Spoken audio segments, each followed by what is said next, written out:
Jadi sebenarnya adalah poin terhadap itu agar kita bisa menghindari terhadap ribut atau perkelahian atau yang membuat suatu lomba itu tidak kondusif adalah kita harus berjiwa besar, kita harus fair, kita harus bisa di dalam setiap lomba ini mengembalikan utamanya itu adalah silaturahmi, gitu ya.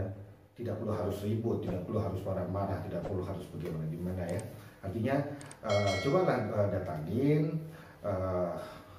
si penyelenggara atau mungkin di penjuriannya, kemudian bertanya apa kekurangan pengenalan gini macam-macam segala macam yang bisa kita pertanyakan berhubungan terhadap penilaian pada sesi tertentu.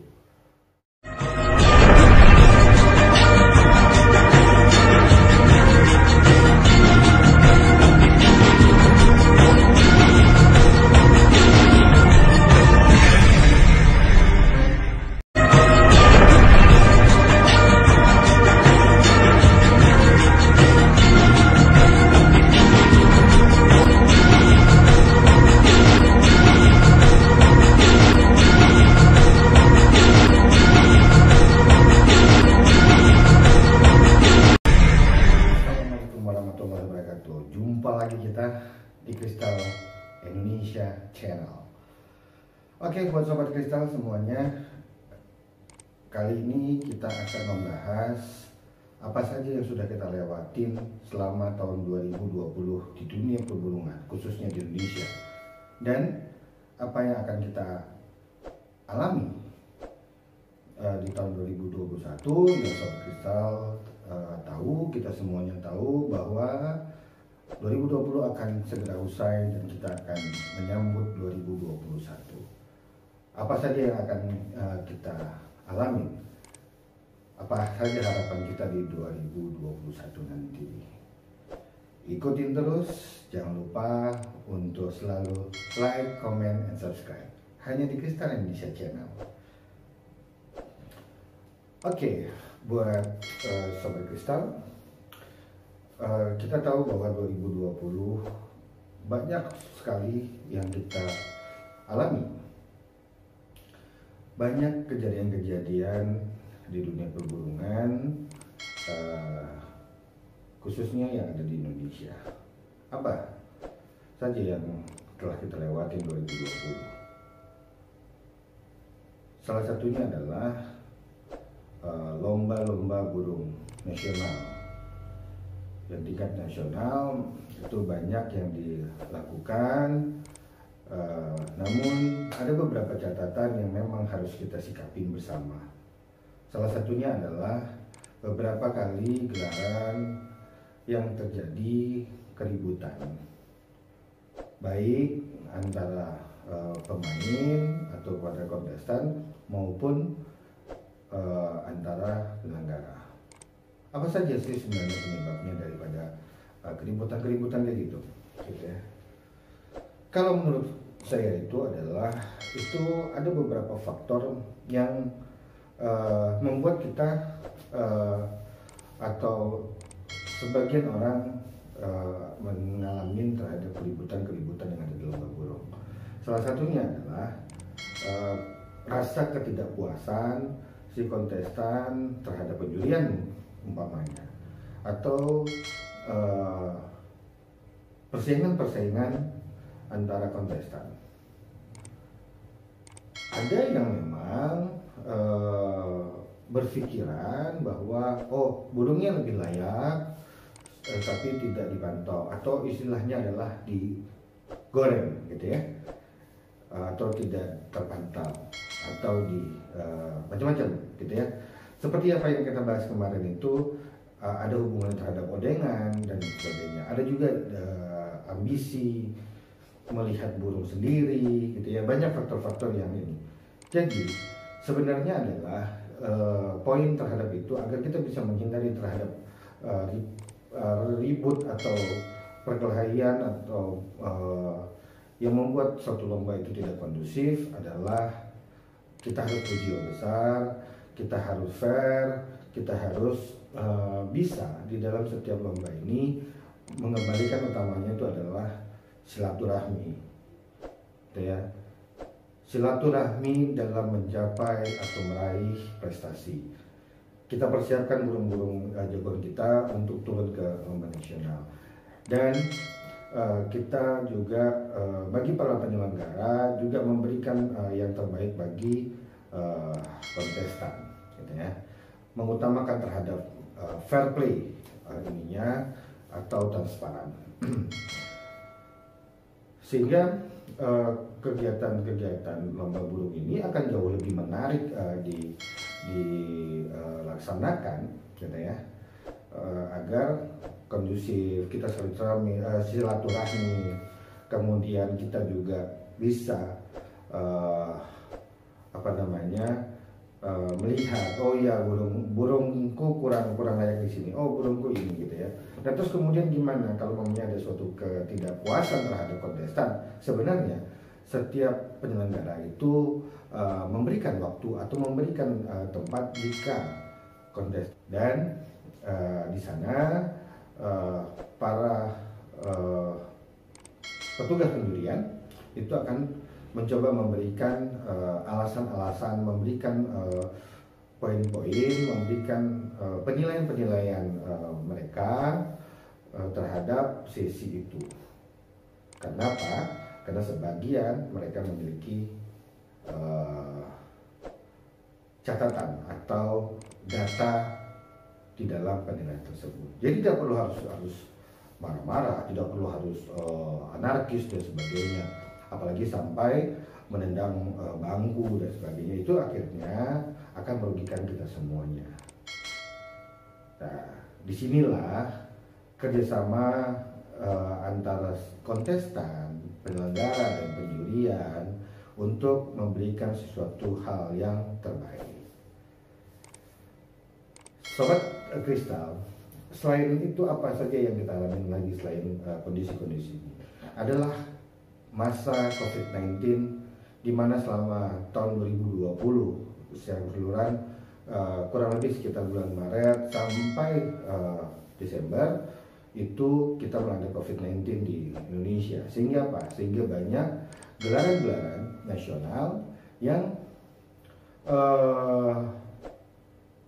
tertunda atau ditunda, bahkan sampai dibatalkan gelaran tersebut untuk agar supaya COVID-19 ini tidak. Selain itu juga karena aturan-aturan yang diperketat pada saat masa pembatasan, sehingga tidak diizinkan ada lomba-lomba burung atau kerumunan di kegiatan-kegiatan yang mengundang keramaian.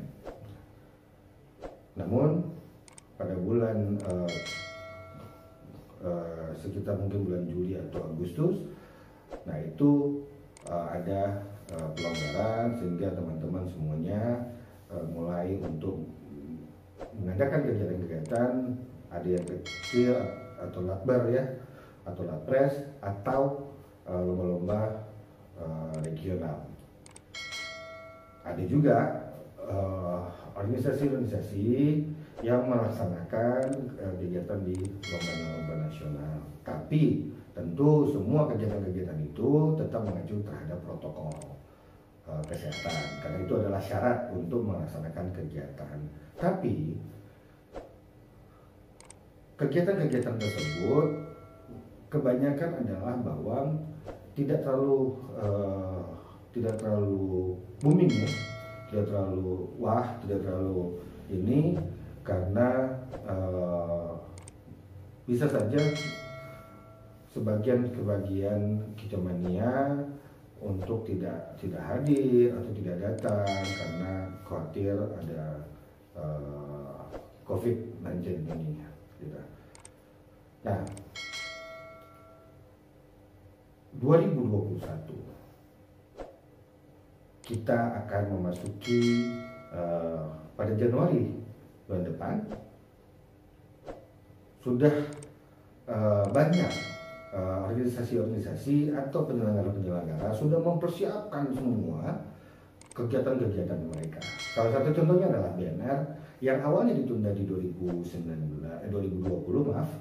2020 adanya Presiden Cup. Namun atas keputusan dari organisasi BNR memutuskan untuk ditunda pada bulan Maret kalau nggak salah. Kemudian BNR juga masih akan melaksanakan penjurian di bulan Januari. Nah, RGN atau Raja Garuda Nusantara juga akan melaksanakan bulan Maret juga, kalau saya tidak salah, bahwa akan ada event-event di Jawa Tengah, event nasional, event Piala Jateng. Dan saya rasa bahwa organisasi lain atau penyelenggara lain sudah mempersiapkan. Buat Sobat Kristal, seperti yang kita kutip dari lamannya Bang Boy BNR, bahwa BNR akan mengeluarkan atau akan mempertandingkan 2 jenis burung baru dan perdana dilombakan di event BNR pada saat Presiden Cup. Dan BNR juga akan melaksanakan diklat juri kembali pada tahun 2021 pada bulan Januari. Nah, kemudian ada RGN juga akan melaksanakan event Piala Jateng, dan ada event-event nasional lain yang sudah dipersiapkan oleh para penyelenggara, tentu diberikan untuk Kejomania. Nah, bagaimana dengan Pakem? Apakah ada perubahan di tahun 2021 atau sistem penjurian? Adakah perubahan atau inovasi-inovasi baru yang diberikan atau disajikan oleh para penyelenggara atau organisasi? Namun kembali lagi sesuai dengan di YouTube-nya Bang Boy, bahwa BNR untuk Pakem tetap sama. Ya, jadi akan jauhkan lebih menarik buat Sobat Kristal, karena event-event ini akan apalagi seperti kayak Presiden Cup gitu ya, Piala Jateng itu adalah event-event nasional. Nah, Presiden Cup adalah event 2 tahunan BNR yang menjadi salah satu ikonnya dari BNR. Nah, Sobat Kristal, di 2021 ini juga akan menarik, karena saya merasa bahwa teman-teman yang sudah tertunda melaksanakan kegiatan atau gelaran nasional di 2020 karena COVID-19, maka akan menyusun jadwal di 2021. Mudah-mudahan jadwalnya juga bisa bersinergi antara kegiatan-kegiatan lomba nasional lain, tidak bertumburan. Nah, jika bertumburan, sebenarnya itu juga bukan menjadi suatu permasalahan, itu malah menjadi suatu tantangan dan peluang untuk memberikan yang terbaik, sehingga kontestan juga memiliki pilihan kenyamanan. Jadi para penyelenggara bisa berlomba-lomba untuk memberikan yang terbaik buat Kejomania. Nah, di situ yang ininya ya, yang akan menarik. Dan diharapkan juga bahwa kontestan-kontestan dan para penyelenggara, para juri bisa menjadikan suatu ikatan yang positif gitu ya. Yang tadi memberikan yang terbaik. Kontestan akan merasa nyaman, kontestan lebih legowo, kontestan lebih akan menjunjung tinggi silaturahmi di dalam gelaran. Kemudian penyelenggara dan para petugas penjurian juga memberikan yang terbaik, memberikan penilaian yang terbaik, sehingga kepuasan kontestan itu menjadi yang utama untuk diraih. Sehingga apa? Sehingga lomba-lomba burung ini akan jauh lebih menarik kita lalui. Kita bisa menyalurkan hobi. Jadikan lomba burung itu juga mencari silaturahmi dan dalam meraih prestasi-prestasi. Dan satu lagi yang perlu saya sampaikan, bicarakan adalah mengenai aturan-aturan, khususnya adalah burung-burung yang dilindungi. Seperti mungkin kita bisa bilang yang kemarin sempat apa ini adalah cuaca hijau, yang dimana ada peraturan yang berlaku yang dikeluarkan 2018 tapi berlakunya adalah Agustus 2020, 2 tahun dari dikeluarkannya aturan tersebut. Nah, pada tahun 2019 sampai 2020 banyak teman-teman penyelenggara memfasilitasi untuk mendaftarkan burung-burung yang termasuk di dalam daftar dilindungi. Jadi tidak ada, bukan pelarangan saja, tapi diberikan waktu untuk mengurus izinnya. Dan waktu itu difasilitasi oleh teman-teman. Nah, saya berharap tahun 2021 tentu kita tetap harus bisa memfasilitasi jika memang diperlukan pendaftaran, karena bisa saja karena kesibukan sehingga sedikit sulit untuk mendatangi kantor-kantor untuk pendaftaran di BKSDA. Nah, Sobat Kristal, kalau momennya kita bisa lakukan itu akan jauh lebih menarik, tentu akan memberikan warna di dunia perburungan ini, dan kita semuanya akan lebih nyaman dan menikmati. Oke, buat sahabat kristal semuanya, ikutin terus dengan topik-topik yang lebih menarik. Jangan lupa untuk like, comment, and subscribe hanya di Kristal Indonesia Channel.